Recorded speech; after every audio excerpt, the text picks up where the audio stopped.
une production du Studio SF. Bienvenue au Sans Filtre, le podcast où on parle de ce qu'on veut avec nos invités. That's it, je suis PH Quentin, avec moi, Doom Plante. Cette semaine, c'est un épisode sponsorisé par Emma Québec et c'était un réel plaisir.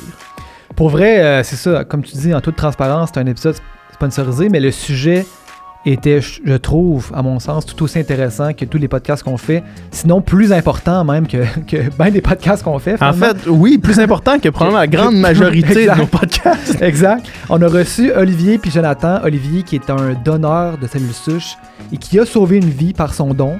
Donc, il nous a parlé de son expérience. Et on a reçu Jonathan qui, de l'autre côté, lui, a reçu une greffe de cellules souches et ça lui a littéralement sauvé la vie. Donc, on parle un peu de finalement l'expérience des deux personnes, l'importance, l'impact que ça a eu dans leur vie, puis tout le processus, comment ça fonctionne. Et puis on a beaucoup appris aussi sur c'est quoi les cellules souches, à quoi ça sert, comment ça fonctionne. Mais c'était super, super intéressant. Je suis super content d'avoir fait ce podcast-là, d'avoir rencontré ces personnes-là. C'était super touchant. Super intéressant. Tout au long du podcast, on vous parle un petit peu de comment ça fonctionne, c'est quoi le registre des cellules souches, c'est quoi en fait une cellule souche, mais plus rapidement en ce moment, puis parce que c'est quelque chose qui me tient vraiment à cœur, puis qu'après avoir parlé aux gars, c'est vraiment, je trouve que c'est, comme Dom disait, extrêmement important. Allez vous inscrire au registre des donneurs de cellules souches parce que c'est tellement facile, puis ça se peut qu'à un moment donné, on vous appelle pour vous demander de sauver une vie, puis c'est vrai, là. Tu sais, c'est comme gagner à l'auto. Olivier dit ça souvent, c'est comme gagner à la loterie. C'est vrai. Sauver une vie, il n'y a pas beaucoup de monde qui peuvent dire qu'ils ont fait ça avec un impact aussi direct pour finalement aucun point négatif ou très très peu, là. S'inscrire, c'est pas compliqué, ça demande pas de trop de temps, puis après ça, vous êtes dans le registre. Puis s'il y a quelqu'un qui a besoin de votre profil génétique, puis c'est un bon match, ben, vous allez lui sauver la vie. Puis donc, une petite action, mais qui peut faire une grande différence. Exact. Fait que c'est un fameux call to action, mais réellement, prenez acte et allez vous inscrire. Et merci Emma Québec de l'opportunité et merci à vous d'écouter le podcast. Bonne écoute. Est-ce que vous savez vraiment c'est quoi une cellule souche? En fait, les cellules souches, c'est comme les cellules mères à partir desquelles toutes les autres cellules sanguines sont produites. Par cellules sanguines, je veux dire les plaquettes, les globules blancs et les globules rouges. Donc, c'est vraiment important, les cellules souches. Puis les cellules souches sont produites par la moelle osseuse. Donc, on en retrouve principalement là. On en retrouve aussi dans les veines, dans la circulation sanguine. Et c'est un élément clé dans le traitement de 80 maladies graves, notamment la leucémie, par exemple. Et quand la chimiothérapie ou la radiothérapie ne fonctionne pas, ben, la greffe de cellules souches devient le seul rempart de bataille. Et comment ça fonctionne, en fait, c'est qu'on va remplacer les cellules souches de la personne malade par les cellules souches du donneur qui partagent le même bagage génétique. Mais pour ça, il faut trouver un donneur qui est compatible, puis c'est vraiment là que ça se complique, parce que pour que le don de cellules souches puisse sauver une vie, il faut que le donneur puis le receveur aient le même bagage génétique. Ça veut dire qu'il faut qu'il y ait exactement une combinaison parfaite et unique génétiquement pour que ça puisse fonctionner. Donc, on vous invite à aller consulter le registre des donneurs de cellules souches sur le site d'Emma Québec.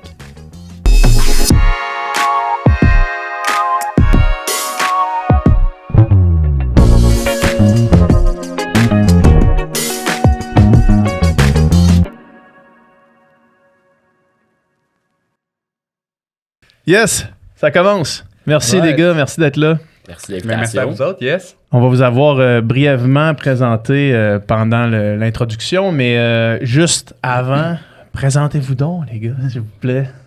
Allez. OK. Ben, moi, c'est Jonathan. J'ai 27 ans, je viens de Vaudreuil. Je suis comptable. Puis, j'ai été greffé de moelle osseuse, d'où l'invitation, en 2017.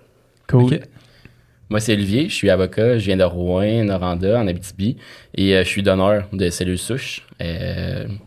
Voilà. Donc, merci de l'invitation. Ça va être le fun. Yes. Ben oui, certain. Avant qu'on tourne, Olivier, tu disais que ça faisait 1 an, toi, que tu avais fait ton don jour pour jour aujourd'hui. Oui, exactement. Fait que félicitations, joyeux anniversaire de don. Merci, 365 jours, oui, effectivement. Ouais. Est-ce que ça te fait quelque chose? Ouais, j'ai un petit feeling, en fait. C'est...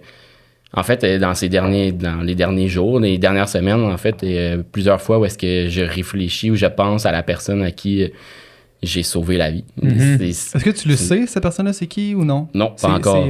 C'est anonyme ou... C'est anonyme pour la durée de 1 an. OK. Après 1 an, on peut entrer en contact ensemble, mais dans 1 an, dans l'année qui suit, en fait, là, tout demeure confidentiel. J'ai écrit une lettre à la personne pour je peux pas me présenter, je peux pas dire qui je suis, si je suis un gars ou une fille, j'ai écrit une lettre en anglais, en fait, là, pour que ça soit neutre le plus possible, pour prendre de ses nouvelles, puis manifester mon intérêt de rencontrer cette personne un jour. Mais elle sait pas qui je suis, de quel coin que je viens, puis ça peut être quelqu'un à travers le monde, comme ça peut être quelqu'un ici à Québec ou un voisin à Rouen-Noranda aussi. Mais tu le sais qu'il y a quelqu'un qui a reçu tes cellules souches puis que ça y a sauvé la vie. Ça, tu le sais. Ouais, je sais. En fait, j'ai pu savoir après 3 mois du don que la personne, ça avait été un succès. Ça avait fonctionné. Je sais pas aujourd'hui comment qu'elle va, la personne, mais je sais en fait qu'il y a un intérêt peut-être à me rencontrer. CIMA Québec me l'a confirmé, mais j'ai pas la confirmation qu'aujourd'hui, elle va être en pleine forme. J'ai hâte d'avoir de ces nouvelles. Honnêtement, tous les jours, je pense à ça. Ouais, il y a tout le temps un moment dans la journée où est-ce que je pense à cette date-là de l'année passée où est-ce que je me dis, j'ai fait la différence. C'est une grosse phrase à dire, là, j'ai sauvé la vie de quelqu'un. Puis j'ai hâte d'entendre ce que Jonathan va raconter. Là. Lui, on va faire chacun votre histoire, mais là, tant qu'à avoir commencé avec toi, c'est quoi qui t'a poussé? Comment tu t'es dit, hey, genre, je vais m'inscrire comme donneur de cellules souches? Comment ça part, ça? C'est une belle histoire, en fait. Là. J'ai retrouvé les dates, en fait, parce qu'Emma Québec me l'a demandé, justement. Ça faisait un petit bout que je cherchais. J'avais vu passer sur Facebook une publication, une dame qui disait qu'elle avait besoin, pour une de ses amies, qui avait besoin d'une greffe de cellules souches, en fait, puis qu'elle incitait les gens à s'inscrire au registre. C'est arrivé le 30 novembre 2019. Et le 11 décembre 2019, après, elle a fait une entrevue avec Radio-Canada Abitibi-Témiscamingue pour expliquer la démarche qu'elle faisait. Puis moi, ça m'avait vraiment touché. J'avais vu la publication Facebook. J'avais des amis en commun qui l'avaient partagée. À ce moment-là, je me suis renseigné sur c'était quoi le registre des cellules souches. Puis à ce moment-là, je me suis dit, c'est pas compliqué, c'est rien. J'ai rempli le formulaire. C'est ça. J'ai ensuite reçu les cotons-tiges, j'ai envoyé mon ADN, puis honnêtement, sincèrement, j'ai oublié ensuite que j'étais inscrit au registre. C'est ça, parce que jusqu'à l'appel. Pour les gens qui nous écoutent, puis on va l'expliquer un petit peu à l'intérieur de certains segments qu'on va faire là, sans vous sur le podcast, mais pour ceux qui écoutent, c'est que tu t'inscris au registre, puis ça se peut qu'on t'appelle jamais, dans le fond. Exact. Mais quand on trouve un match, là, on t'appelle. Oui. Puis c'est vraiment comme gagner à la loterie, avoir une compatibilité. C'est rare, c'est très rare. C'est très rare. Emma Québec vous l'a sûrement dit, là, il y a 42 millions de personnes inscrites au registre dans le monde, 55 000 environ, plus ou moins, comme qu'on nous expliquait au Québec. Mais ça se peut qu'il y ait des gens dans la vie qui ne reçoivent jamais d'appel, même s'ils sont inscrits au registre, comme que tu peux être appelé plus qu'une fois aussi. Mais quand tu reçois l'appel, c'est bonjour. Est-ce que ça vous tente de sauver une vie? Ça, c'est une anecdote, en fait. Quand tu as reçu cet appel-là, qu'est-ce qui s'est passé? Moi, j'ai capoté. Comme je l'ai dit, je suis avocat, là, puis j'ai fait des audiences virtuelles, donc de mon bureau. Et j'avais ma toge. Je m'en allais à la cour. Et, j'ai reçu un appel, c'est un numéro inconnu, puis je me disais, je vais répondre. C'est peut-être un de mes témoins là, qui participe à l'audience. Puis finalement, c'était Corinne, l'infirmière, qui s'occupait de mon dossier, qui m'a appelé pour me dire que j'avais une compatibilité quasi parfaite avec une personne qui avait besoin d'une greffe. Puis la situation était quand même urgente. Il fallait que je prenne une décision rapidement. Mais elle m'explique ça très rapide. Puis là, je m'en vais à la cour. Là. J'avais les idées ailleurs. Ouais. Mais au final, on s'est reparlé rapidement. Est-ce que c'était après. ta meilleure audience? T'as-tu vraiment été au niveau pendant la cour? Honnêtement, oui. J'étais tellement sur l'adrénaline. Ouais. Il y avait plein de choses qui se passaient dans ma tête. Là. J'ai eu victoire. Ouais. Ah ouais, Mais, félicitations. oui. That's it. Mais, Lui, il sauve des vies puis il gagne à quoi en même temps. C'est easy. Genre, tout ça en un avant-midi. Ouais. là. Exact. Ouais. Mais non, c'est des sentiments un peu indescriptibles là, de faire appeler comme ça, puis t'as l'opportunité. Moi, j'avais oublié là, que j'étais inscrit au registre, je me souvenais même pas de la date, de l'histoire comme telle. Il a fallu que je fasse des recherches, puis essayez-vous de retrouver une publication Facebook de quelqu'un qui a fait un partage sans connaître le nom. Puis, pour une anecdote, en fait, là, je l'ai trouvé l'histoire en décembre dernier parce que quand je me suis inscrit au registre, j'avais pris une capture d'écran de mon inscription, puis je l'avais mis en story là, sur Facebook, Instagram, pour montrer aux gens que c'est possible de s'inscrire. Puis j'avais partagé l'article du journal de Radio-Canada. Fait que c'est comme ça que j'ai retrouvé l'histoire exactement. C'était flou un peu dans De ma qu'est-ce qui tête. t'avait mené à faire ça? Je me souvenais que c'était Facebook, une publication, mais je me souvenais pas exactement comme Ok, tel. t'avais littéralement pratiquement oublié que t'avais fait ça. Là. Ouais, C'était combien de temps plus tard que t'as été appelé? 4 ans. 4 ans, ok. 4 ans, puis là, cette personne-là, au mois de décembre, ben, je lui ai écrit, là, je la connais pas, là, je l'ai retrouvée Ouais. sur Facebook pour dire, elle s'appelle Marie-Ève, puis elle vient du Témiscamingue, en fait, là. Puis j'ai écrit, Marie-Ève, grâce à toi et ton amie, une autre de ses amies, Marisol, qui avait fait l'entrevue, grâce à vous, ben, j'ai sauvé une vie en l'honneur de votre amie, qui, elle, malheureusement, est décédée aujourd'hui parce qu'elle a pas eu de donneur compatible. Fait que c'est une belle histoire, honnêtement, c'est plein de choses, tout s'est aligné pour faire en sorte que moi, ben, grâce à elle, j'ai réussi à sauver la vie de quelqu'un. Mais c'est une grosse phrase de dire ça. oui, tu sais. mais oui. Ouais. Sortir ça, ouais, c'est ça. C'est une belle fierté. On va revenir sur après ton appel, qu'est-ce qui s'est passé, mais avant ça, Jonathan, toi, ton histoire a commencé quand?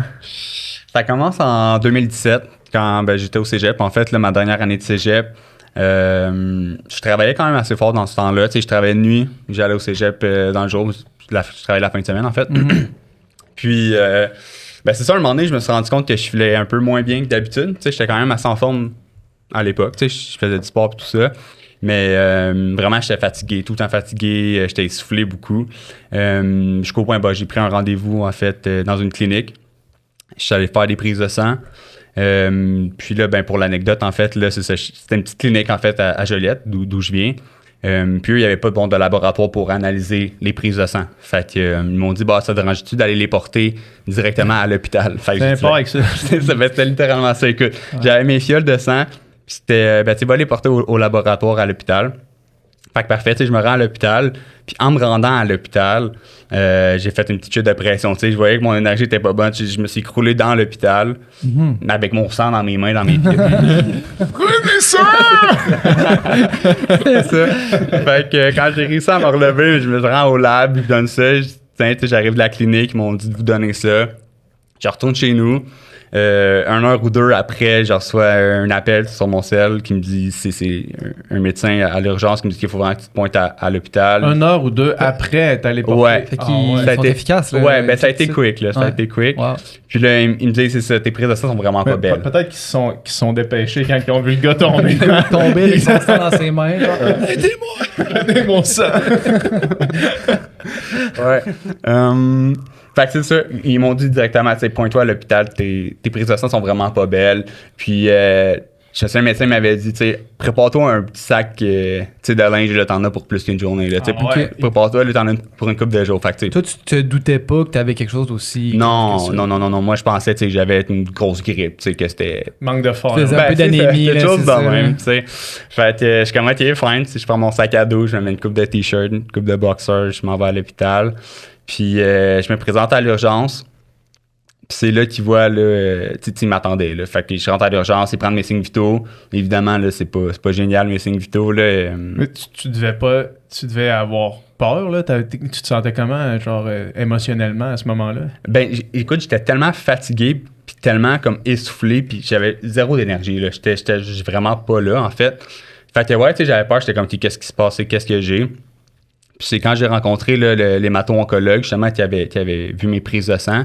Il dit, écoute, j'ai jamais vu une formule sanguine comme ça. Là. Écoute, tu as 32 d'hémoglobine.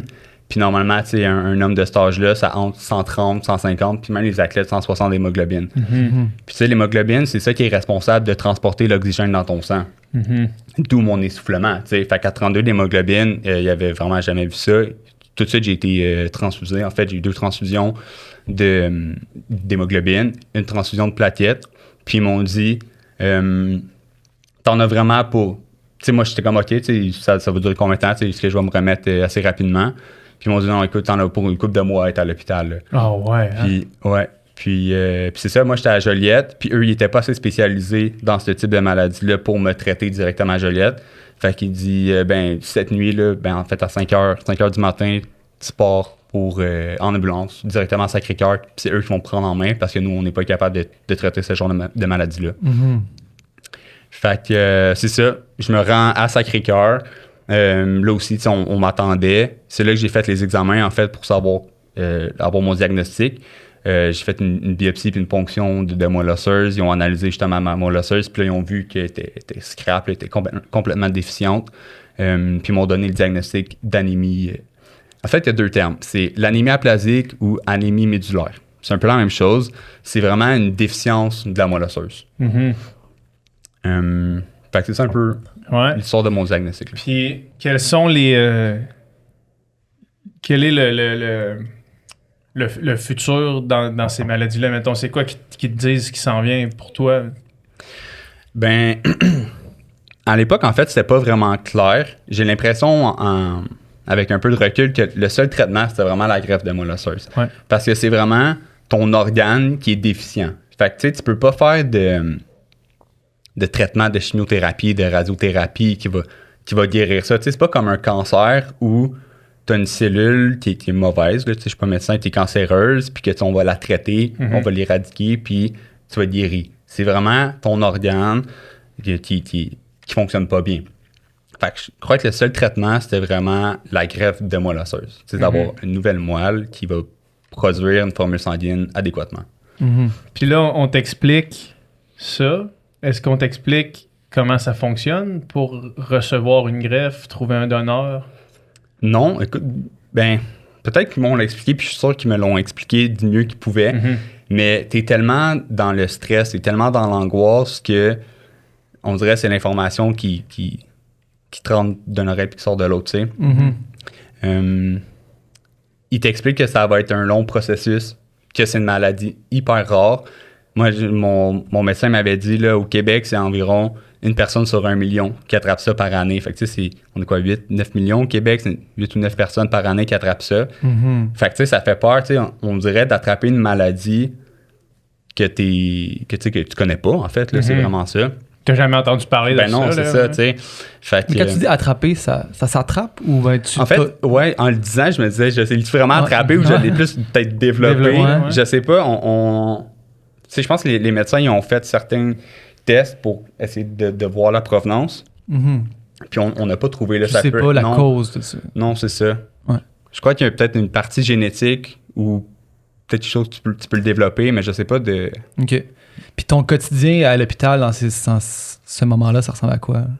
Ben là, t'es hospitalisé. Ouais. T'es vraiment dans une pièce tu sais, qui est grande à peu près comme le studio aussi. Puis tu sais, c'était avant la COVID. Fait que qu'est-ce qui était spécial, c'est que on dirait qu'on avait moins conscience de la protection, là, tout ce qu'on peut mettre, les masques et tout ça. Mais tu sais, moi, j'étais dans une pièce où, vu que ma formule sanguine était scrap, en fait, j'avais 0 système immunitaire. Fait que quand les infirmières venaient me voir, quand ma famille, mes amis venaient me voir, fallait qu'ils mettent quasiment un hazmat suit. Là. Il y avait une grande jaquette avec des élastiques autour des poignets, des gants, le masque et tout ça. Fait que ça fait un peu spécial de voir ta famille qui vient te voir comme ça. La réalité à l'hôpital, c'est tu te fais réveiller à 5-6 heures le matin, prise de sang pour voir si tu as besoin d'une transfusion durant la journée. Même chose le soir avant de te coucher, prise de sang pour voir si tu as besoin de transfusion pour la nuit, pour être en mesure de passer ta nuit puis passer ta journée. Tu te fais nourrir, mais c'est de la bouffe d'hôpital. Si t'es pas régulier dans tes repas, tu manges à 7h, à midi puis à 5h. Là. Si t'as pas envie de manger, ben, si t'as pas faim, tu skippes ton lunch. Là. Tout bad, là, ouais. Aïe, aïe. Hein. Combien de temps t'es resté hospitalisé avant qu'il y ait un donneur, dans le fond, avant qu'il trouve un... Je suis resté à l'hôpital à peu près 2 mois et demi avant d'avoir un donneur. Ça, c'était à Sacré-Cœur, en fait. Parce que, je sais pas si c'est comme ça pour tout le monde, en fait, mais moi, mon protocole avec Maisonneuve-Rosemont, où j'ai été greffé, c'est que Maisonneuve-Rosemont, eux, ils vont prendre les patients seulement quand ils ont trouvé leur donneur. Fait qu'ils peuvent pas t'hospitaliser puis te garder quand t'as pas ton donneur parce que ça peut prendre trop de temps puis ils ont vraiment besoin de leur lit, c'est comme un peu tous les hôpitaux. Fait que c'est ça, 2 mois et demi à peu près là, à Sacré-Cœur. Puis là, quand j'ai eu le go, c'est bon, on a trouvé ton donneur, ben là, j'ai été transféré à Maisonneuve. Ça a été assez rapide quand même. Ben rapide, c'est relatif, là, mais ça m'a pris peut-être 3 semaines, 1 mois de préparation avant la greffe. J'ai reçu ma greffe, puis après ça l'a pris 1 mois à peu près, là, comme il faut, le temps que ma formule sanguine remonte. Puis après ça, j'ai pu enfin sortir de l'hôpital après grosso modo 5 mois à l'hôpital. C'était 5 mois que t'étais vraiment Genre, t'étais pratiquement alité tout le temps, genre, j'imagine. Ouais, exact. C'est ça, je pouvais presque aucune pas. énergie. Non, c'est ça. Puis, tu sais, j'ai eu tellement de transfusions sanguines que, avec mon médecin, on avait déterminé un seuil, en fait, de maintenance. Parce que moi, vu que ma moelle osseuse, elle produisait plus de formules sanguines, elle produisait plus mon sang, il fallait toujours que j'ai des transfusions, en fait. Fait que, pis c'est pas l'idéal, en fait, de recevoir des transfusions comme ça. Fait que, on avait établi un seuil, en fait, là, mon médecin, on avait fait des tests. Est-ce que tu es confortable avec, mettons, 75 d'hémoglobine? Est-ce qu'on peut te baisser un petit peu? De retarder tes prochaines transfusions. Fait qu'on avait établi un 50 d'hémoglobine, mais tu sais, à 50 d'hémoglobine, t'as pas beaucoup d'énergie. Puis aussi, le fait d'être constamment dans un lit d'hôpital, écoute, tous tes muscles, là, ils finissent par s'atrophier. J'avais perdu tellement de poids, puis tu sais, t'es tout le temps le souffle-court. Fait que tu sais, j'avais de la misère à me déplacer. Tu sais, mon médecin était comme, il me disait, essaie de rester actif, tu sais, déplace-toi dans ta chambre. Mais juste ça, c'était difficile. Là. T'étais dans quel état d'esprit? C'est une bonne oui. Vas-y, ouais. Ben, Excellente t'étais question. à l'école, puis tu sais, t'as ça qui t'arrive comme ça du jour au lendemain. T'étais comment à l'hôpital? Ouais. Ben, écoute, c'était principalement de la peur. Là. Je me demandais où ça allait s'en aller, parce que c'est une maladie comme on connaît peu, en fait. Fait que beaucoup d'angoisse. Et puis je voyais aussi, il y a une certaine difficulté aussi à être dans un lit d'hôpital, puis voir ses amis, sa famille venir te voir, puis de pas te regarder avec un peu tellement de tristesse. Tu sais, t'es impuissant, là, tu peux rien faire, puis c'est juste ça, en fait, t'es impuissant. Tu peux pas changer ton sort, t'attends d'avoir l'appel, tu sais, dis donc, pour pouvoir continuer, là, en fait.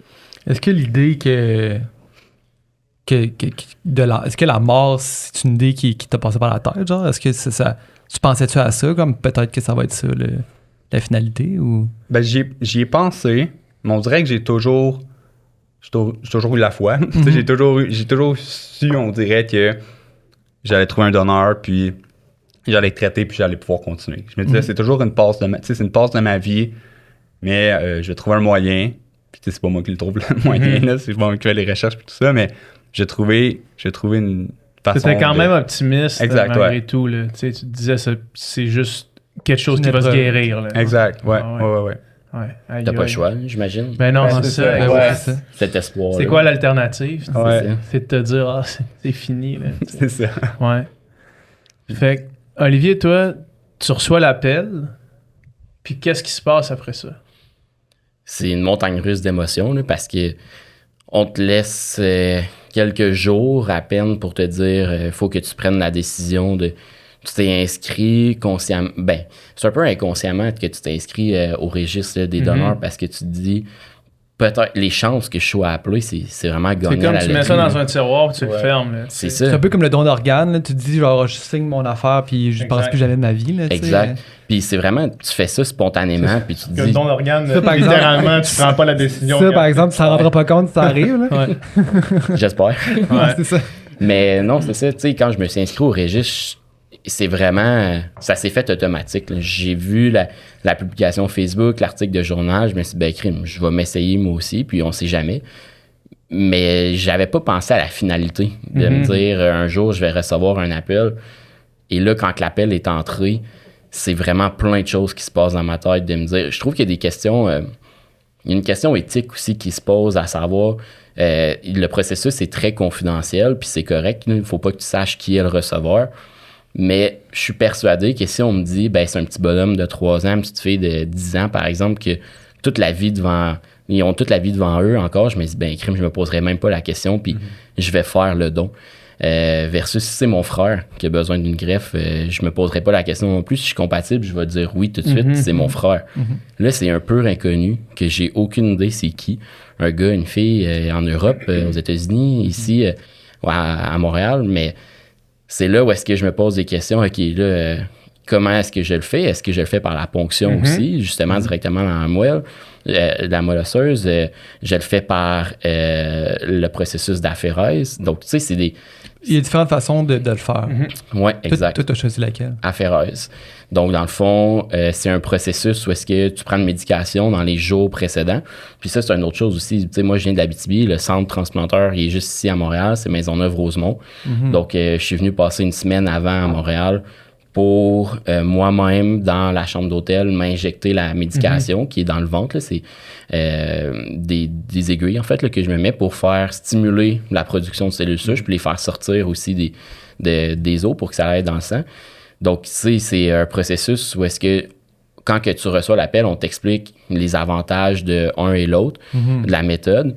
Puis Parce que la ponction dans la moelle osseuse, c'est sous anesthésie, si je ne me trompe pas. Exact. Anesthésie générale. Ouais. Moi, j'ai choisi l'autre procédé où est-ce que tu es assis dans une chaise à l'hôpital, puis c'est un 5-6 heures où est-ce que tu peux pas bouger, puis c'est dans tes bras, puis il y a la centrifugeuse qui va conserver tes cellules souches, puis de l'autre côté, on te redonne ton sang, les globules, le plasma qui n'est pas utilisé. Donc, c'est comme ça qu'on me l'explique. Fait que, tu sais, l'état d'esprit, quand on m'appelle, c'est vraiment, OK, là, j'ai l'opportunité de sauver une vie. Puis si je dis non, cette personne-là est à risque de mourir parce que... Des grands risques, quand même. C'est ça, quand tu es rendu à appeler le donneur, ça veut dire que tous les traitements précédents n'ont pas fonctionné. La greffe, c'est la dernière option possible pour sauver la vie de quelqu'un. Donc, tu as une grande responsabilité après ça de te dire, j'ai fait le choix il y a 4 ans de m'inscrire au registre. Là, ça se concrétise, fait que je vais aller jusqu'au bout du processus. Puis j'en parlais avec mon entourage, puis c'était quand même divisé dans mon entourage. Des gens qui disaient oui, fais-le, d'autres fais-le pas, tu connais pas la personne, tu sais pas c'est quoi qui va t'arriver. Mais c'est drôle parce qu'on dirait que peut-être que ma compréhension, peut-être que je comprends mal les dangers du don, parce qu'on dirait que comment tu me l'expliques, corrige-moi si je me trompe vraiment, là, c'est que les pour, c'est sauver une vie, puis les contre, c'est 5 jours un peu plates à t'injecter, mettons. Ouais. Fait que on dirait que ça m'apparaît pas vraiment négatif, là. Tu sais, je sais pas... Sincèrement, moi, j'ai trouvé qu'il y avait absolument rien de négatif dans le processus. Ça. Puis si on m'appelle demain encore pour me dire que je suis compatible avec quelqu'un, je vais le refaire. Tu vas le refaire, là, parce que c'était pas une expérience traumatisante pour toi, là. Non, du tout. C'est sûr que la journée même où est-ce que je fais le don, ben après ça, t'es plus faible. Ton corps il n'y a plus vraiment d'énergie, puis tu as juste hâte d'aller te coucher. Mais c'est la fierté quand tu te dis tu sors du centre à Maisonneuve-Rosemont, puis le feeling est un peu indescriptible. Là, puis j'avais l'impression que je sortais dans l'entrée de l'hôpital à Maisonneuve. Puis, merci! les infirmiers, les infirmières, les docteurs qui t'applaudissent. Ben, en fait, c'est un peu ça. Le personnel est là. Tu réalises pas le processus que tu viens de faire, puis tu viens de sauver la vie de quelqu'un. Mais quand que je suis au travers de monsieur, madame, tout le monde dans l'entrée de l'hôpital, puis je regarde ça, puis Maisonneuve-Rosemont, il y a les images de l'émission de Garde 24/7. Puis là, je regarde autour de moi, puis je me dis, crime, ben, je viens de faire la différence, en fait, dans la vie de quelqu'un. Puis ce sentiment-là, j'espère qu'il y a d'autres personnes qui le ressentent aussi quand ils font ce processus-là. Parce que quand quelqu'un a besoin d'une greffe de cellules souches et que personne dans sa famille est compatible, ben on se tourne vers le registre des donneurs de cellules souches. Et dans ce registre-là, on retrouve tout le monde qui s'est inscrit comme volontaire pour donner des cellules souches en cas de compatibilité avec un malade. S'inscrire au registre des donneurs de cellules souches, c'est littéralement avoir la chance de sauver une vie. C'est un petit geste, mais qui a vraiment une grande portée. Ça pourrait même changer votre vie d'avoir fait cet acte-là. Donc, pour consulter le registre des donneurs de cellules souches, visitez le site de Héma-Québec. Mais tu sais, il y a un truc, tu sais, toi, tu es capable de ressentir, tu es passé à travers le processus, puis tu le sens, tu le sais que tu as aidé une personne qui est un peu reconnue, mais j'ai l'impression que des fois, c'est ça, il y a une affaire de nature humaine, d'empathie, c'est facile d'avoir de l'empathie pour les gens que tu connais, les gens proches de toi, les gens, mais tu sais, on est tout le temps plus touché quand il arrive quelque chose proche de chez nous que quand il arrive quelque chose à l'autre bout du monde. Fait qu'on dirait l'idée d'aider quelqu'un qu'on connaît pas puis qui n'a aucun impact dans notre vie, on dirait que c'est abstrait pour bien du monde, genre. Dans mon cours de médias au cégep, il y avait la règle du mort par kilomètre. Fait que, mettons, tu prends le nombre de morts, tu le divises par le nombre de kilomètres de comment loin c'est de chez vous. Puis ça fait une stat qui est la stat qui t'importe, mettons. Là. Si ton voisin est mort, ça touche vraiment, mais en ce moment, il y a des millions de personnes qui se font massacrer, puis ils sont comme tellement loin qu'on a de la misère à avoir de l'empathie. Là. Ben, je pense qu'on n'est pas insensible. Non, on n'est pas insensible. C'est pas ça que je disais. Là, mais... Non, je sais bien. Mais c'est ça, c'est de dire... C'est la question que tu te poses. Tu connais pas la personne. Fait qu'au final... cette personne-là, elle ne saura jamais que c'est toi qui as dit non à l'aider, mais j'ai espoir un jour que cette personne-là veuille me rencontrer. Ah ouais. J'aimerais savoir qui est cette personne. Ouais. Puis tu sais, au final, je disais ça, mais tu sais, dans le fond, c'est un billet cognitif, là, dans le sens que je veux dire, c'est la vie de cette personne-là a autant de valeur que justement ton Exact, voisin ou c'est que ça. n'importe qui proche de toi. Puis je veux dire, cette personne-là a des proches, cette personne-là a toute une. Tu sais, fait que c'est ça a autant d'importance au final. Là. Ben, exact. Puis, tu sais, justement, cette personne-là, si on s'est rendu à la liste des donneurs inscrits au registre, ça veut dire que toutes les personnes de son entourage n'étaient pas C'est compatibles ça, non sa plus. famille pouvait pas. Parce Ça que a la un famille, impact sur les autres aussi. Là. La famille a des probabilités vraiment plus élevées Ouais. d'être compatibles, si je comprends bien. Fait que c'est sûr qu'ils ont checké avec la famille en premier. Puis là, une fois qu'on fait le tour, puis que, OK, ben là, il n'y a personne. Fait que là, c'est là qu'on regarde ailleurs, finalement. Oui, exact. Ça. Puis on en parlait, Jonathan et moi, justement. Puis, tu sais, au Québec, dans les personnes qui n'ont pas de liens familiaux apparentés, en fait, il y en a une vingtaine de personnes qui vont faire un don ou une greffe comme ça par année au Québec, tandis que les gens dans un entourage, ben, je connais pas exactement le chiffre, mais ça arrive plus régulièrement qu'on pense là, qu'il y a des incompatibilités. Emma Québec n'est même pas impliqué dans ce processus-là, donc c'est pour ça que quand ça se rend jusqu'au registre, ben, ça veut dire que c'est urgent, là, la situation. Jonathan, toi, est-ce que t'as, à ce moment-là, quand que, là, OK, on a un donneur, est-ce que t'as la conscience du donneur ou toi, t'es plus dans ta position à toi de faire « Ah, enfin, il y a une solution à mon truc », mais tu penses pas nécessairement à la personne de l'autre bord? Non, écoute, ben c'est vraiment ça. En fait, je pensais pas vraiment au donneur. Puis même si on s'est rencontrés un peu ce matin avec l'équipe d'Emma Québec, c'est ça que je leur disais. Moi, avant qu'Emma Québec me contacte, j'avais même pas conscience d'un registre de donneurs. En fait, je savais pas que ça existait. Puis je savais pas que. Avant qu'il te contacte pour ce qu'on fait là? Ou... Exactement, Ok, exactement. ok. Ouais, c'est ça. Moi, quand j'ai reçu mon don, en fait, je savais que ça provenait d'un donneur. Je savais que c'était rare quand même comme ça, puis que c'était un match difficile à faire, mais j'avais pas conscience, on dirait, de à quel point le match. Le pourcentage de chance. Exact, ouais. c'est ça. C'est vraiment comme gagner à la loto, comme Oli disait tantôt. Tu sais, c'est vraiment. C'est hyper difficile de trouver quelqu'un qui match avec toi. Puis, c'est ça, quand on me dit qu'on a trouvé quelqu'un, vraiment, j'étais dans ma peau de receveur, puis je me disais, thank God, là, enfin, je vais pouvoir passer à d'autres choses, là. Puis comment ça se passe, toi, cette opération-là? Puis ça prend quelle forme? Mettons, le moment que tu as reçu la nouvelle, ça ressemblait à quoi? Puis après ça, qu'est-ce qui s'est passé, mettons? Ben, je dirais que le moment que tu reçois la nouvelle, qu'on a trouvé un donneur, versus quand tu reçois la greffe, c'est complètement deux émotions différentes parce que, comme je disais un peu tantôt, à Sacré-Cœur, j'étais vraiment en mode survie. On me donnait des transfusions vraiment pour que je puisse maintenir ma vie, là. Fait que quand on t'annonce qu'on a trouvé un donneur, ben c'est un peu, encore une fois, de la peur parce que tu te dis, OK, c'est maintenant que les traitements vont commencer, c'est maintenant que je vais recevoir ma greffe. Tu es un peu encore dans l'inconnu parce que jusqu'à maintenant, tout ce que tu recevais, c'était des dons de sang, des dons de plaquettes, puis un peu de magnésium, ces choses-là, mais tu sais, il n'y avait rien d'extraordinaire. Ben, c'est pas extraordinaire, mais... C'est quand même le miracle de la Ouais, science, c'est là. ça. Et on comprend ce que tu veux dire. C'est ça. Fait que c'est ça, un coup que tu l'appelles, puis que tu te dis, OK, ben là, on commence, ben là, tu sais, je suis tout de suite transféré à Maisonneuve-Rosemont. Puis comment ça se passe, en fait? La greffe de moelle osseuse, en tant que telle, c'est vraiment pas quelque chose de douloureux. Parce qu'on t'installe un cathéter central, en fait, qui est comme un cathéter régulier là, qu'on t'installe dans le bras. En fait, c'est juste qu'il est connecté à une veine plus importante, une veine un peu adjacente à la jugulaire. Fait que, il y a un meilleur débit, mais ça reste un cathéter. C'est quand même une bonne opération, mais... T'es éveillé? Ouais, quand on te l'installe, tu es éveillé. Il y a une bonne équipe autour de toi parce que tu joues à côté de points quand même assez sensibles, mais ça se passe quand même assez bien. Puis, même chose quand tu reçois ta greffe, c'est ça. C'est comme un don de sang, en fait. Fait que tu vois, il te plug, en fait, ta moelle, puis tu la reçois. C'est vraiment plus les traitements en amont, en fait, parce que pour recevoir ta greffe, c'est quand même un corps étranger. Fait qu'il faut qu'il y ait une certaine préparation pour pas que ton corps il se défende.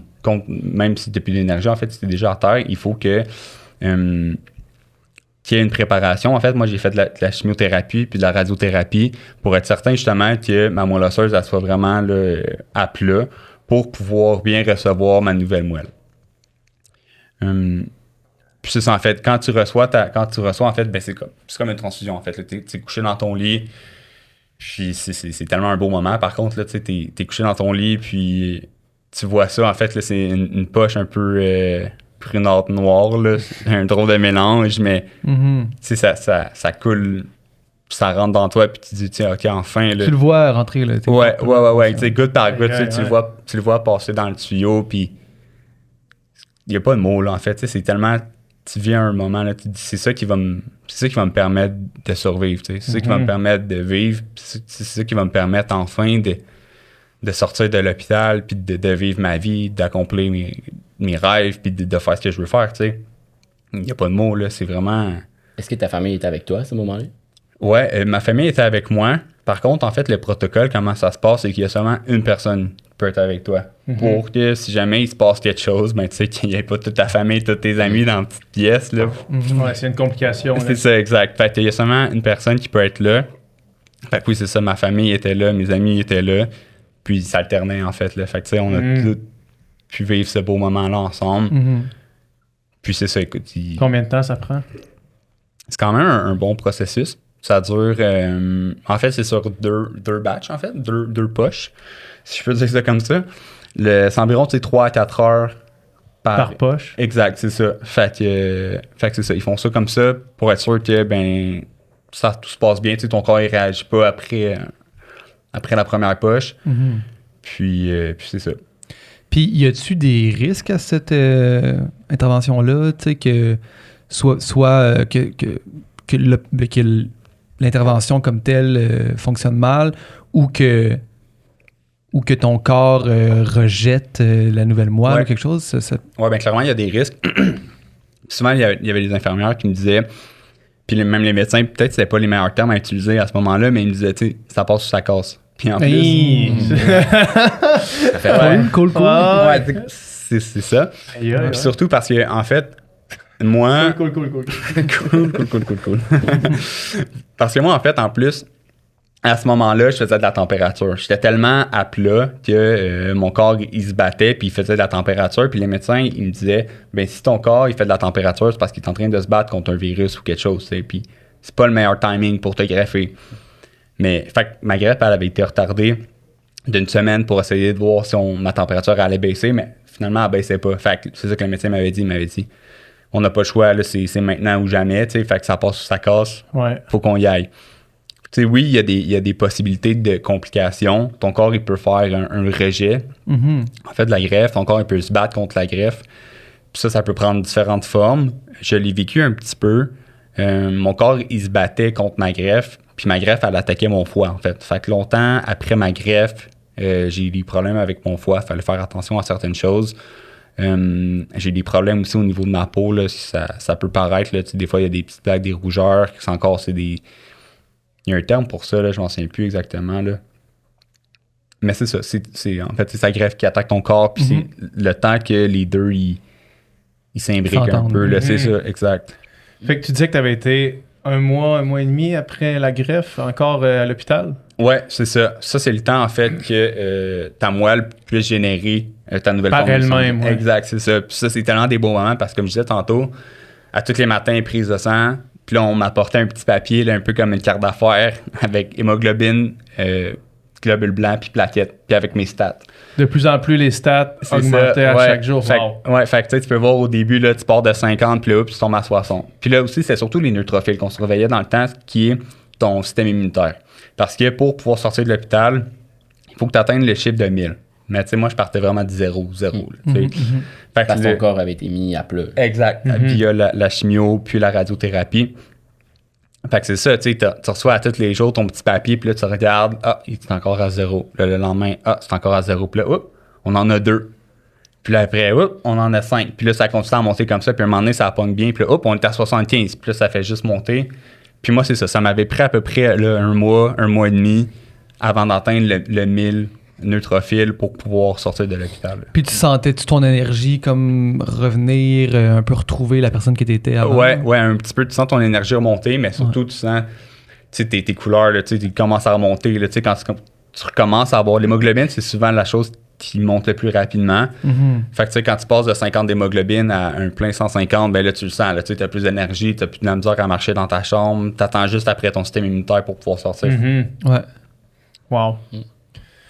Olivier, toi, après la greffe, après le don, est-ce que tu as des points négatifs? Est-ce que tu as une baisse d'énergie? Est-ce que, à part la journée même, là, y a-tu autre chose après ou rien du tout? Non, vraiment pas. En fait, j'ai fait le don le lundi. Le mardi, j'avais une journée de repos ici à Montréal. Mercredi matin, je reprends l'avion pour Rouen. Mercredi après-midi, je suis retourné au travail. Ah ouais, hein? Tu sais, c'était... Mes collègues me disaient « Ouais, t'es débile, là. Comment ça, t'es déjà ici? » Puis tu as eu quand même un gros processus. Mais les effets secondaires, il n'y en a pas vraiment. La journée même, oui, je me sentais faible. Puis Comme là, un vaccin, mettons. Là. ouais, ben, tu sais, Comme, vraiment... comme un don de sang un peu, genre. Ouais, ben, honnêtement, j'ai pas fait de d'autres sang. Je pourrais pas te dire. Ouais, ok, ouais. J'ai fait les cellules souches. T'as mais pas commencé direct dans C'est le vif du sujet. Exact. C'est sûr, quand je suis arrivé à l'hôtel, là, je me souviens de la ride de taxi de Maisonneuve-Rosemont jusqu'à l'hôtel. Là, j'avais hâte d'arriver. T'étais-tu tout seul? T'es-tu venu ici tout seul? Ouais. Puis ma mère, à son grand désespoir, elle voulait venir avec moi, mais il y avait encore les règles de COVID à l'hôpital. Je pouvais pas être accompagné. Donc, c'est ça, j'étais seul. Mais quand que je suis arrivé C'est tough pour une mère, ça. Oui. De laisser son gars partir en avion tout seul pour aller faire ça. Ben vraiment, puis tu sais, les infirmières ont trouvé ça drôle, là. J'aurais demandé de prendre des photos, ils ont pris une vidéo aussi, puis là j'ai envoyé ça à mes parents, puis Nice. ils voulaient savoir comment que ça se passait, puis c'est mystérieux là, quand que vous connaissez oui. pas ça, puis moi non plus, je connaissais rien avant ça. Tu peux pas leur expliquer, ça allait être comment? Là? Ben j'ai eu la chance, par exemple, Héma Québec m'a mis en contact avec 2 personnes qui ont déjà été donneurs. Donc, ils m'ont parlé de leur expérience pour m'expliquer comment que ça allait se passer. Puis ça c'est vraiment rassurant. Là. En fait, ça t'explique le processus. Puis les 2 personnes à qui j'ai parlé, elles aussi, me disaient que s'il y avait à recommencer, elles le referaient. Là. Fait que, tu sais, la journée même, t'es fatigué, t'es brûlé. J'ai dormi un très bon bout. Le mardi, ça allait bien aussi. Puis le mercredi, ton corps se régénère tellement rapidement. Puis j'ai trouvé ça drôle, le médecin qui était là à ce moment-là, le lundi du don, me disait, tu sais, c'est quand même bon pour ton corps de faire ça parce que on fait jamais de, entre guillemets, de changement d'huile dans son corps. Là. Ouais. On en fait dans nos voitures, mais on n'en fait pas dans notre corps. Puis c'est très bien de faire ce processus-là. Que ton corps recrée tout, puis ça start Exact. fresh, là, dans le fond. Ben, c'est ça. Puis, tu sais, quand tu es donneur comme ça aussi, tu as plusieurs examens médicaux à passer avant pour s'assurer de si tu as des maladies, peu importe, s'assurer que tu es en bonne santé. Puis, tu sais, c'est un gros avantage. On s'entend que le système de santé qu'on a de passer, j'arrivais à l'hôpital Maisonneuve-Rosemont, c'est arrivé avant. Là, c'était quelques mois avant la greffe, avant le don, pardon. Puis, j'avais mon papier Héma Québec, puis j'arrivais dans la salle d'attente pour passer un rayon X. Il y avait des dizaines de personnes qui attendaient. Moi, je montrais mon papier Héma Québec, puis let's go, tu passes tout de suite parce que c'est prioritaire, parce que la situation est très urgente. Fait que s'il avait trouvé quelque chose, je l'aurais su aussi. C'est ça, c'est comme, fait que ça permet de faire un check-up. Genre, c'est comme, mets ton char au garage, faites la totale, puis changez l'huile. Exact. Fait que non, c'est un bon processus pour savoir toi-même, tu as un bon bilan santé aussi. Mais au final, je vous le dis, j'espère qu'avec qu'est-ce qu'on vous partage vous-même, vous allez vous inscrire au registre. Ben oui. Mais il n'y a pas d'effet à long terme sur la personne. Ben c'est ça, tu sais, je veux dire, comme on disait tantôt, le bénéfice que tu peux apporter dans la vie de quelqu'un versus ce que ça coûte à quelqu'un de s'inscrire là-dessus, puis de peut-être un jour, aller une couple de jours, donner, tu sais, de la moelle. C'est ça. C'est quand même, je veux dire, un petit coût pour une grande différence. Avoir une semaine payée à Montréal pour les gens qui veulent venir voir la métropole. Ouais, j'ai fait du télétravail, là. Je suis venu travailler, mais c'est vrai, tu sais, il y a un gars de région qui s'en vient ici, c'est sûr que... Bon, je n'étais pas inconnu Montréal. Quand la semaine avant, quand tu fais les injections, parce que il y a sûrement des gens qui s'interrogent par rapport à l'implication réelle de faire un don. Là. Les 5 jours avant, quand tu t'injectes à chaque jour, ça ressemble à quoi ton niveau d'énergie ou quel effet ça a sur ton corps? Les premiers jours, tu n'as aucun effet. Honnêtement, ça va très bien. C'est les 24-48 heures avant que là, tu sens le médicament faire effet parce que ça stimule tellement tes cellules souches que là, tu deviens un peu fatigué, mais aussi tu peux avoir une petite douleur dans le bas du dos parce que c'est là que ton corps en produit beaucoup. Puis moi, j'ai eu un gros mal de tête, puis on m'avait averti que c'était un effet secondaire possible, mais tu peux le traiter avec les Advil, Tylenol en parallèle. Fait que ça valait pas ce désagrément-là vaut pas la peine de non. te freiner pour faire le processus. Mais honnêtement, j'étais pleinement fonctionnel. Là. Dans ces journées-là, j'en ai profité. Mon frère habite ici. J'ai vu mes amis d'université aussi. Fait que, tu sais, j'étais pas obligé de rester dans ma chambre d'hôtel. C'est ça, là, c'est ça. T'étais pas dans ta petite chambre dans le noir à te morfondre pendant 5 jours. Là, À s'injecter Non, dans le ventre. s'injecter, là, tu sais, c'est comme... C'est pas ça. Non, vraiment pas. Fait Comment ça que, se passait, toi, pour tes injections? Tu étais capable de t'injecter toute seule? j'ai eu peur un petit peu, là, Ouais. je dois l'avouer. Là, tu sais, la première fois, tu sais, si t'es pas capable de le faire toi-même, tu peux aller à l'hôpital puis ils vont te Ils vont te le faire. Ils vont te le Avec faire. ta petite carte, fait que tu perds pas toute ta journée. Exact. Ouais. Mais tu sais, c'est 2 fois par jour. C'est matin et soir. Puis aux 12 heures, en fait. Puis ils m'ont montré comment faire, puis je l'ai fait après. Là. C'est vraiment dans le ventre. Là. Puis il faut vraiment que le produit, tu te l'injectes correctement. Parce que Je te demande ça parce que moi aussi, j'en avais à m'injecter, comme Ok. après ma Toi-même? greffe. Ben moi, c'est ça l'affaire. Moi, j'étais pas capable de m'injecter Ah ouais, moi-même. ok. Non. Mais est-ce que tu avais l'option de le faire? Mettons, Ouais. ils t'ont-tu dit tu peux le faire toi-même? Oui, 100%. Ok. J'allais à la pharmacie, puis ils me donnaient mes seringues déjà toutes préparées, t'enlevais le petit cap, puis c'était prêt. Ready to go. Mais moi, j'étais pas capable de... Ready to pop. C'est ça. Mais écoute, j'étais pas capable de m'auto-piquer. Peut-être une petite phobie des aiguilles. Fait que c'était ma blonde dans le temps qui était responsable de m'injecter. Ouais. Puis ouais, il avait dit, en fait, tu peux te pratiquer sur un orange ou sur une pomme. C'est semblable. Pratique-toi, puis ça va bien aller. Mais l'affaire, c'est que c'est pas tant semblable, là. Mais moi, je trouvais que c'était comme se faire piquer par une mouche, là, un maringouin, une mouche Ouais. noire, là, peu importe. Là, fait que c'était pas... c'était douloureux. Ça pouvait être sensible, là, parce qu'on s'entend, ça a été pendant 6 jours de temps, soir et matin. Mais c'était pas la fin du monde. Là. Non, Mais non. quelqu'un qui a peur des aiguilles, je peux comprendre cette réticence-là, par exemple. Mais aller à l'hôpital pour le faire après ça. Ben, c'est ça. Puis l'autre option a pas besoin de passer par ce processus-là d'injection. Là, je pourrais pas dire. Là, je sais pas. Là, je sais qu'il y a une médication à prendre quand même pour stimuler la production de tes cellules. Je présume que oui, mais tu sais, je pourrais pas Ouais, te le confirmer officiellement. là. Je comprends. Je comprends.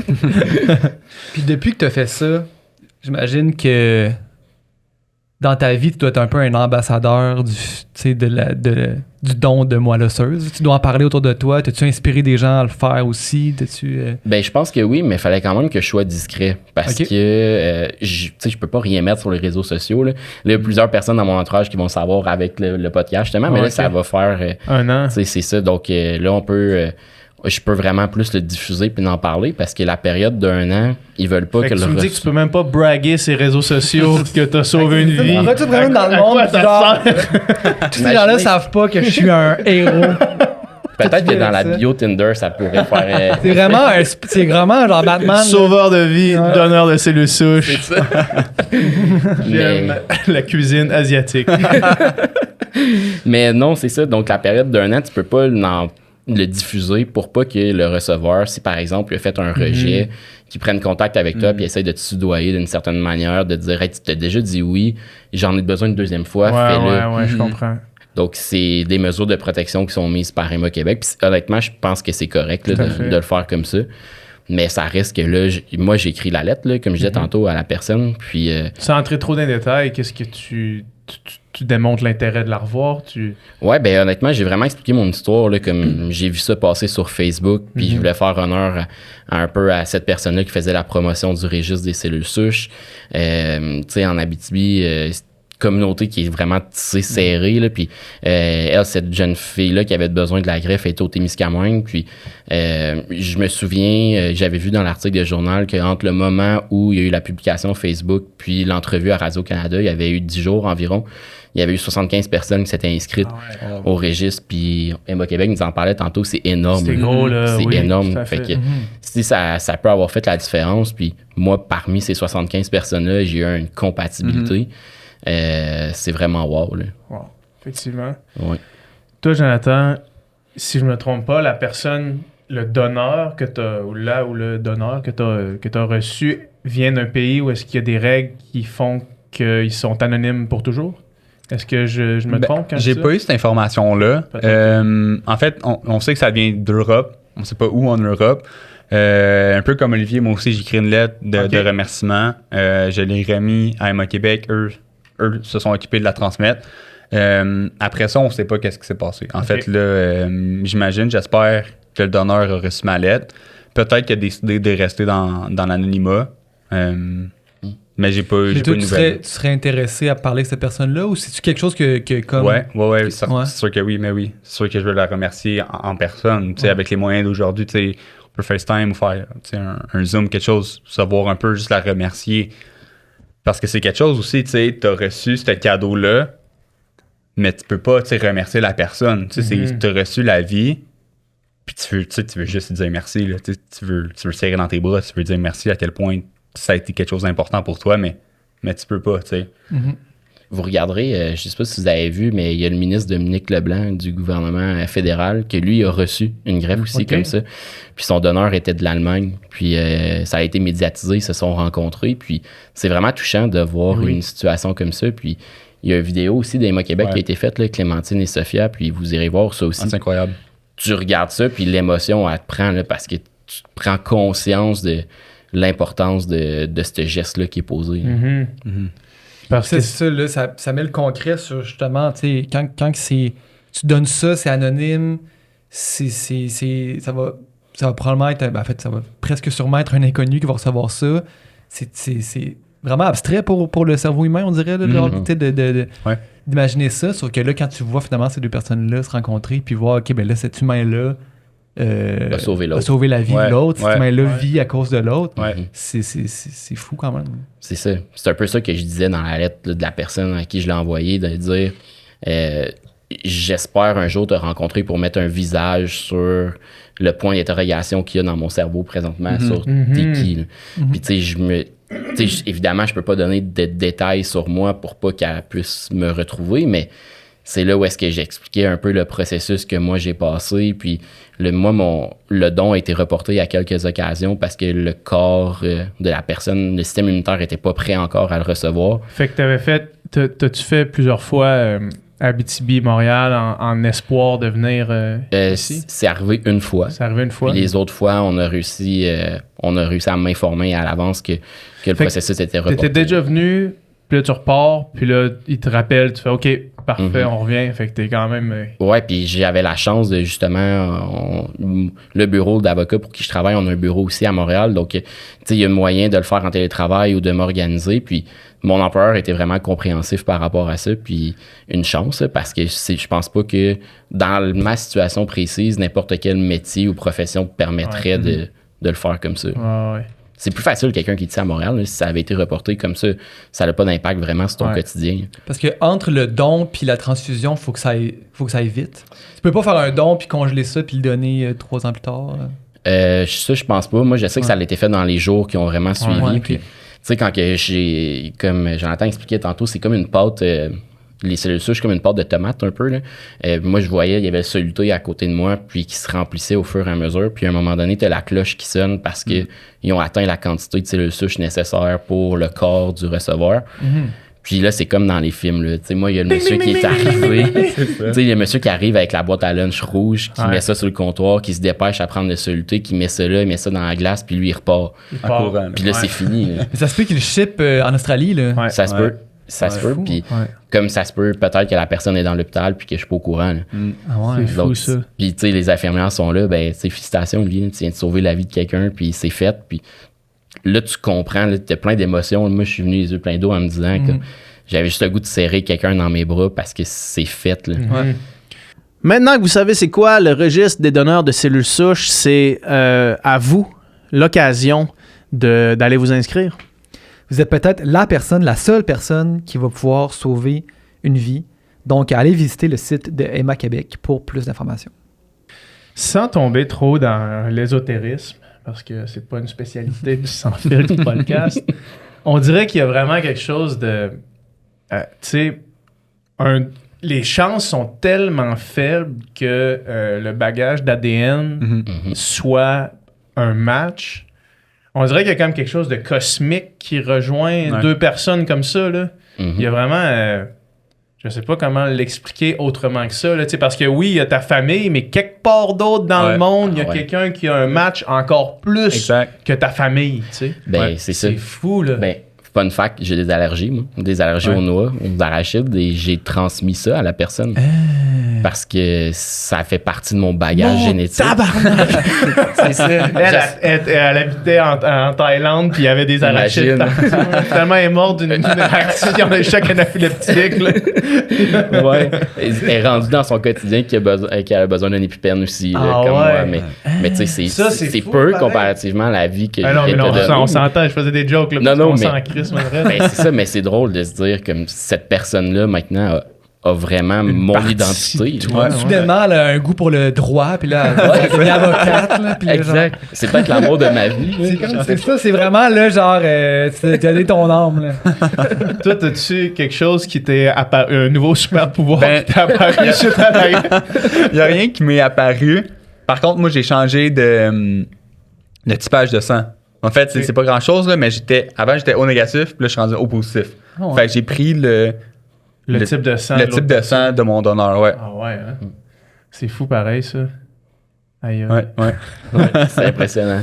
ouais. Puis, Jonathan, toi, ta vie a repris comment après? Graduellement, je te dirais. En fait, quand je suis sorti de l'hôpital, j'ai passé par une maison de transition un peu. C'est une maison des greffés, ça s'appelle. C'est sur Sherbrooke, à Montréal. Puis, en fait, les médecins ils te recommandent de passer par là. Parce que, tu sais, t'es tellement encadré à l'hôpital, puis là, tu sors d'un coup, ta santé est encore un peu fragile, fait que c'est bien de passer par là. Fait que j'ai passé un bon mois et demi dans cette maison-là où il y a des infirmières, où, en fait, la nourriture est contrôlée parce que tu peux pas tout manger, où il y a des installations un peu adaptées pour ta situation. Puis après ce passage-là, en fait, De combien de temps, à peu près? un mois et demi, à peu près. J'ai retourné chez moi. Je retourne chez vous. Puis là, ma santé est encore un peu fragile. Tu sais, t'es pas top shape. Surtout, tu sais, j'ai eu quelques complications après la greffe. Là, mais mon hémoglobine, ça fonctionnait bien. Mon système immunitaire aussi. Mais mes plaquettes, ça a été plus long avant que ça prenne. Même j'ai dû en fait me faire enlever la rate parce que ça fonctionnait pas. Là. La rate est comme un peu un filtre pour ton sang. Quand mon sang passait dans ma rate détruisait mes plaquettes. Fait que pas trop cool. On a enlevé la rate, là ça a bien fonctionné. Mais après, c'est ça, tu sais, il y a des petits ajustements que tu dois faire. Tu sais, au début, tu peux pas tout manger, tu peux pas faire toutes les activités que tu faisais avant, surtout vu que t'as pas de plaquettes. Tu sais, moi, je faisais beaucoup de vélo. Tu peux pas tout de suite monter sur ton vélo, partir faire une ride. Là. Si tu tombes, ça peut être assez dangereux. Fait que c'est ça, j'ai pris une bonne année de pause, tranquille, un peu me remettre de tout ça. C'est beaucoup d'émotions, puis beaucoup de douleurs physiques aussi quand même. Là. Puis après, c'est ça, j'ai repris ma vie comme d'habitude. En fait, j'ai continué. En fait, là, je venais de finir mon cégep. Fait que j'ai commencé l'université. J'ai pu finir mon université, j'ai fait ma maîtrise. puis là, je suis sur le marché du travail, en fait. Fait que j'ai pu reprendre ma vie, faire ce que je voulais faire. Puis c'est ça. Est-ce qu'il y a des risques que, mettons, la greffe que tu as eue devienne désuète puis tu as besoin d'une autre? Une fois que c'est fait, Non, c'est réglé, c'est pas Mais là pas pour- vraiment, c'est ça. Une fois que c'est fait, un coup que je suis rendu un peu au moment où je suis, c'est parce que quand tu prends ta greffe, tu dois prendre des antirejetés, en fait. C'est des médicaments qui vont, des immunosuppresseurs qui vont réduire ton système immunitaire volontairement pour que ton système immunitaire il attaque pas ta greffe. Fait que ça, normalement, quand tu reçois ta greffe, c'est 1 an. Tu vas prendre ça. Moi, comme je l'ai dit, c'était un peu plus compliqué. Ça a pris 5 ans au moins avant que je puisse complètement stopper les antirejets. Mais un coup que cette étape-là est franchie, ben t'es correct. C'est là pour rester. C'est ça, ta greffe, elle a bien été implantée, elle fonctionne bien, tout ça, c'est cool. Fait que tu peux passer à d'autres choses. Là. Puis aujourd'hui, tu vas bien. Ouais. Ouais. Aujourd'hui, t'as Top shape. rien... aucun truc qui traîne de ça. Là. Non, aucune séquelle, à part ma rate, là, comme je vous disais, Ouais. là, j'ai perdu de la rate, mais Au bon, quotidien, que ça fait avoir ça fait rien. plus de rate. Honnêtement, ça fait rien, non, c'est ça. Puis Tu même... peux plus dire, je me dilate la rate. Non, quand on- c'est ça. Quand on trouve ça drôle. Non, c'est ça. Je peux skip cette expression-là. Qui est bien correct, on n'est pas obligé de tant l'utiliser, cette expression-là. Ouais, exact. Mais sinon, non, dans la vie de tous les jours, là, j'ai plus aucune séquelle. Tu sais, tout se passe bien. Tu sais, je m'entraîne régulièrement, je fais du sport. La vie est belle. Wow. Fou. Qu'est-ce que ça te fait d'entendre le témoignage de Jonathan? Ça fait une satisfaction. Là. c'est de voir que lui a pu reprendre sa vie comme ça. C'est pas mon receveur, Non, mais quand même. mais je m'identifie quand même à son histoire parce que grâce à son donneur, que lui non plus il connaît pas encore, ben il peut avoir cette vie-là aujourd'hui, puis faire sa profession, puis vivre sa vie normalement. C'est comme une parenthèse, on dirait que j'ai l'impression dans ta vie que tu as eu un moment où est-ce que ça a été plus rough, mais aujourd'hui, tu vis autre chose. Donc, de voir, moi, ça, de rencontrer quelqu'un qui est passé par ce processus-là, mais de l'autre côté, ça fait juste me confirmer que j'ai pris la bonne décision, puis qu'au moment où est-ce que j'avais des interrogations à savoir je le fais-tu ou je le fais-tu pas, ça vient juste justement prouver que le peu de désagréments que je peux avoir vécu pour le faire, ça vaut tout l'or du monde. De savoir que lui est en pleine santé puis qu'aujourd'hui, il est en vie grâce à son donneur. C'est fou, honnêtement. De se dire que tu sauves la vie de quelqu'un, c'est une grosse phrase, je trouve, à dire. Mais hein. Puis toi, Jonathan, quand tu rencontres du monde comme Olivier qui a fait ce choix-là de donner, j'imagine que ça te fait quelque chose. Ah là. ouais. Tu te dis, crime, c'est à cause de monde comme toi que je suis en vie. Je trouve ça tellement beau. Tu prends du temps pour sauver un inconnu que tu connais pas. C'est tellement... Tu sais, quel geste tu peux faire de mieux que ça? Là? C'est littéralement, tu sauves une vie. Là. Puis tu sais, je trouve que... Peut-être le terme est peut-être moins bien choisi, mais je trouve que c'est tellement accessible un peu. Là, tu l'as raconté ton histoire, tu as pris une semaine, puis il y a un autre traitement aussi, là, tu peux le faire via la ponction, que c'est anesthésie générale, ils prennent ta moelle osseuse, puis tu te réveilles, bon, tu as l'impression d'être tombé sur la glace, mais tu te dis, j'ai sauvé une vie, là. J'ai pu permettre à quelqu'un de continuer à vivre sa vie, à réaliser ses rêves. Qu'est-ce que tu veux offrir de mieux, là, tu sais, c'est... Ouais, c'est ça. Le désavantage est tellement... Il n'existe pas, dans le fond. Il n'y a comme pas de downside. Puis évidemment que l'objectif de ce podcast-là, c'est d'inviter les gens à s'inscrire au registre parce que l'inscription coûte rien. Peux-tu nous parler de comment ça fonctionne, l'inscription? C'est vraiment simple. En fait, c'est sur le site Internet de Emma Québec. Il y a le registre des donneurs de cellules souches. Tu fais juste remplir quelques informations médicales qui présentent un peu ton portrait, t'es quel type de personne. T'envoies ça, puis si Emma Québec, avec ce premier filtre-là, considère que t'es admissible, parce que c'est les personnes de 35 ans et moins qui peuvent être inscrites au registre, mais tu peux donner quand même, passer cet âge-là. Parce que plus t'es jeune, plus les chances de succès de donner tes cellules souches est grand auprès du receveur. Un petit message à tous les auditeurs du Sans Filtre, ça s'en vient.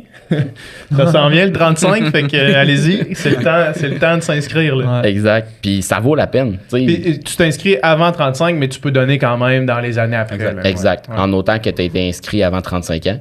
Puis c'est ça. Puis une fois que ce premier filtre-là est fait avec ton questionnaire médical, tu reçois une trousse ensuite par la poste de coton-tige. Tu la passes dans ta bouche, puis tu envoies ton ADN, puis tu n'en entends même pas reparler après. Peut-être que tu n'auras aucune nouvelle comme que tu peux en avoir, comme moi j'ai eu. Puis c'est la seule chose que j'ai eue. Donc, une fois que là, j'ai eu la confirmation que j'avais une compatibilité, ils m'ont appelé. Emma Québec m'a fait monter à Montréal justement pour faire mon grand bilan sanguin, là, une journée à Maisonneuve-Rosemont. J'ai fait ça. Une fois que tu as eu la compatibilité, excuse-moi. Exact. Fait que pendant 4 ans, tu n'as eu pas de nouvelles. Exact. J'ai eu aucune Rien. nouvelle. Toi, c'est ça. Ça n'existait plus dans ta tête. C'est ça. Puis c'est au moment où est-ce que je suis venu faire le bilan sanguin. Là, c'est que ça te dérange pas de le faire parce que tu sais qu'il y a un match. Exact. Tu sais, c'est ça. Ouais. C'est ça. Puis une fois que ça c'est fait, tous les examens médicaux ici à Montréal, je suis retourné en Abitibi. Puis après ça, ben dans les jours précédents, le don, c'est sûr qu'il y avait des prises de sang à prendre pour s'assurer qu'il n'y avait pas rien qui s'était développé entre-temps. Moi, je l'ai fait à l'hôpital de Rouen. Là. C'était très pratique. Puis après ça, l'hôpital de Rouen transférait tout ça à Maisonneuve-Rosemont. Puis c'était fait. Honnêtement, ça t'implique en rien de plus. Les gens peuvent croire que c'est un peu plus compliqué à cause que, comme moi, je viens d'une région, fait que le seul centre transplanteur est à Montréal. Mais en même temps, c'est rien comparé. S'il n'y a pas de match, tu viens pas à Montréal de C'est toute ça. façon. tu sais. T'en entendras plus jamais parler. Ouais. Mon frère s'est inscrit en même temps que moi là, quand on a vu l'article de journal, justement. Ouais. Puis lui, il n'a jamais été appelé, il n'a jamais C'est été ça. contacté. Donc, ça veut dire que lui et moi, on n'est pas compatibles. Ouais, aussi. Tu sais, c'est ça vrai, veut dire ouais. que lui aurait pu aussi, si par exemple on était compatibles l'un et l'autre, lui aussi aurait pu être appelé pour peut-être le même receveur. Mais c'est ça. C'est ce processus-là, c'est très simple. C'est fou parce que il y a absolument aucun coût. Il y a absolument aucun point négatif. Puis si tu t'inscris, la seule chose qui peut arriver, c'est un appel en te disant t'as l'occasion de sauver une vie. Ouais. Exact. Il me semble que c'est fou. Un là. no-brainer. là. Fait que c'est ça, c'est un no-brainer. Puis j'invite vraiment, puis je sais qu'on va en parler aussi quand vous serez pas là, on va refaire des petits segments pour inviter les gens à le faire, mais comme j'invite vraiment tout le monde qui écoute ça à s'inscrire au registre. Là, c'est vraiment un no-brainer. Là. C'est vraiment, tu sais, en fait, moi, c'est pas quelque chose que je connaissais tant que ça C'est avant ça. qu'on en parle aujourd'hui. Là. Je pense que c'est vraiment une affaire d'en parler, de l'information, puis de sensibiliser le monde à quel point comme c'est important, tu sais. Parce que justement, une fois que tu entends des histoires comme ça, une fois que tu t'informes sur qu'est-ce que ça implique, c'est quoi la différence que ça peut faire, comme tu dis, c'est un no-brainer. Là. Je veux dire, c'est une décision une petite décision qu'on peut faire dans la vie, mais qui a des conséquences vraiment grandes. Là, tu sais. Ouais, vraiment. Toi, excuse-moi, vas-y. Non, ben ce que j'allais dire, tu sais, moi non plus, je ne connaissais pas l'existence du registre avant Ouais. de voir la publication Facebook passer. Donc, c'est un peu hasard. Puis, tu sais, quand je les ai contactés, Marcel, Marie-Ève, qui ont fait l'entrevue, qui expliquaient qu'ils recherchaient un donneur compatible pour leur ami, elle était tellement émotive de se dire que grâce à Oui, ça a notre marché, visibilité, je suis peut-être la seule personne qui les a contactés que ça a fonctionné. De dire, il y a un peu de votre amie Amélie qui est décédée là-dedans. Là, Mais ça. c'est grâce à elle que j'ai fait ça, en fait. Là. Fait que c'est beaucoup d'émotions, en fait, partagées. C'est une belle fierté, mais c'est surtout mon point d'interrogation, là, je l'ai. J'ai hâte de savoir. Ouais. Là. J'espère que cette personne-là va vouloir me rencontrer un jour. Ouais. Puis là, ça fait 1 an, ça va faire 1 an, c'est Ces jours-ci, là, ces ça fait un an. jours-ci, ça fait 1 an. Fait que là, tu te croises les doigts d'avoir des nouvelles. Exact. Ouais. Ouais. Ben, tu sais, ma lettre, je sais qu'elle s'est transmise, que la personne l'a reçue, que je sais que la personne a montré une ouverture à peut-être me rencontrer. Donc là, la suite, ça va être Emma Québec qui va le gérer. Là, mais Puis ils pouvaient pas le faire avant aujourd'hui, dans le fond.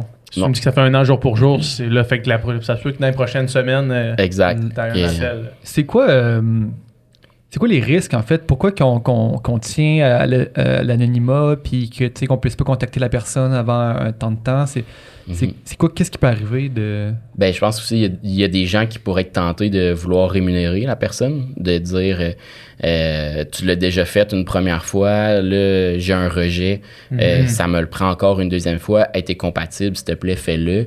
Peut-être que, tu sais, moi dans l'état où je suis, ça m'a tellement fait de bien, entre guillemets, là, de dire j'ai sauvé la vie de quelqu'un, de dire si on me recontacte, j'hésiterai pas à le refaire. Ouais. Mais peut-être que d'autres donneurs, eux, ça a été fait, puis je passe à autre chose. Donc, ils voudraient pas se faire recontacter par la personne, puis s'il te plaît, fais-le. Tu sais, je pense que les chances de rejet, ils se font aussi plus dans la période d'1 an qui suit. Là. C'est plus que moi. Là. Donc, c'est pour ça qu'à ce moment-là, ils mettent cette période de temps-là pour pas qu'on puisse entrer en contact. Là. OK. Mais là, je sais que dans les prochaines semaines, tu sais, là, je peux signer mes formulaires de consentement, de partager mon identité, puis j'espère que le receveur va faire la même chose de son Tu bord. tu vas pouvoir commencer à en parler un peu plus dans ta vie, autour de toi, sur les réseaux sociaux, tout ça. Oui, exactement. Là, tu sais, je peux en parler un peu plus, faire de la sensibilisation, puis tu sais, on s'entend, Emma Québec, oui, c'est à travers le Québec, mais il y a beaucoup les activités se font majoritairement ici, à Montréal.